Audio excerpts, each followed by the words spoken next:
Hello guys, welcome back dito sa ating munting channel. So for today's video guys, isa itong request sa ating subscriber na si Alvin Nick Moneda. So shout out sa iyo Sir Alvin. So nag-message kasi sa atin how to find referral link dito sa Kotex. Then kung may PIBA yung withdrawal sa GCash. Then yung isa is regarding dun sa authentication code. Okay, so sana masagot natin yan sir, yung mga katanungan mo. So by the way nga pala guys, dun sa withdrawal sa GCash, so marami na tayong ginawang video niyan. So every time na nagwi-withdraw tayo, so let's say nag-withdraw tayo ng 20 USD. So tama naman yung nare-receive natin. Kaya lang merong diferensya ng konti siguro sa palitan ng dollar. Pero sa tingin ko wala namang fee doon sa withdrawal kasi tama naman yung nare-receive natin na amount. So marami na tayong nagawang video niyan guys. So i-check na lang sa mga nakaraang video natin. Doon sa isang katanungan niyo sir kung saan makikita yung referral link dito sa Kotex. So ang gagawin natin guys, so punta lang tayo sa website ng Kotex. Ayan, kotex.com or qxbroker.com. So din dito sa bandang baba, so ayan guys, meron ditong affiliate, i-click natin yan, then mapupunta tayo dito guys sa website na to, partner.qxbroker.com. The best affiliate program. Kotex consider technology and knowledge as fundamental to what we do.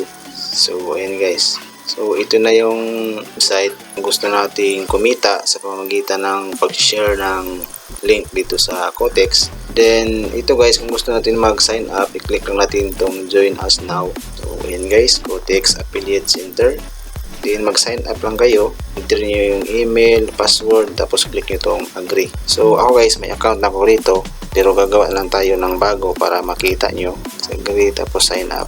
So ayan guys, ito yung bagong gawa natin na account dito sa affiliate program ng Kotex. So ito yung pinaka dashboard natin. So kung makita nyo, 00 pa yung natin, account dyan. Tapos ito yung link, dito tayo mag-generate ng link. So i-copy nyo lang yan guys at i-share nyo dun sa mga friends or sa social media or sa YouTube para mas madali.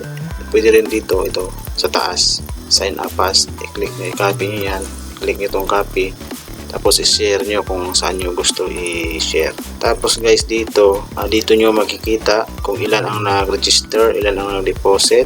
Tapos pag umabot na kayo sa minimum withdrawal, dito at least makapag-refer ka ng 10 trader bago mo ma-withdraw yung sa akin kasi hindi ko pa naabot yung mga active trader. Kaya hindi pa ako nakapag-withdraw dito. So ayan lang guys. So sana Sir Alvin nasagot ko ang iyong mga katanungan. Then regarding nga pala dun sa Google Authenticator, sa inyong cellphone, sa inyong Google Apps or Google Play, so i-search nyo lang Google Authenticator. So mada-download nyo yan, ganito yung logo nya. Tapos pag na-download nyo na, ganito ang itsura na lalabas sa inyong cellphone. Ganyan. So nag-generate siya ng mga code every seconds. Ayan. Tapos kung gusto nyo i-connect sa inyong Kotex, i-click nyo tong plus sign. Tapos merong lalabas dyan na mga option na i-connect nyo sa inyong Kotex account. Ayan. So ganun lang kadali guys, hindi naman mahirap gawin to. So sundin nyo lang yung mga mga instruction. Ayan guys, sa mga nagtatanong dito tungkol sa Kotex Affiliate Program, sana nasagot ko ang inyong mga katanungan. At kung sakaling bago ka pa rito sa aking munting channel at kung nagustuhan mo ang video na ito, huwag mo sanang kalimutan i-like, subscribe, at pag-click na rin ang notification bell para ma-notify ka once meron tayong bagong upload. Okay? Maraming salamat sa panonood. Have a nice day.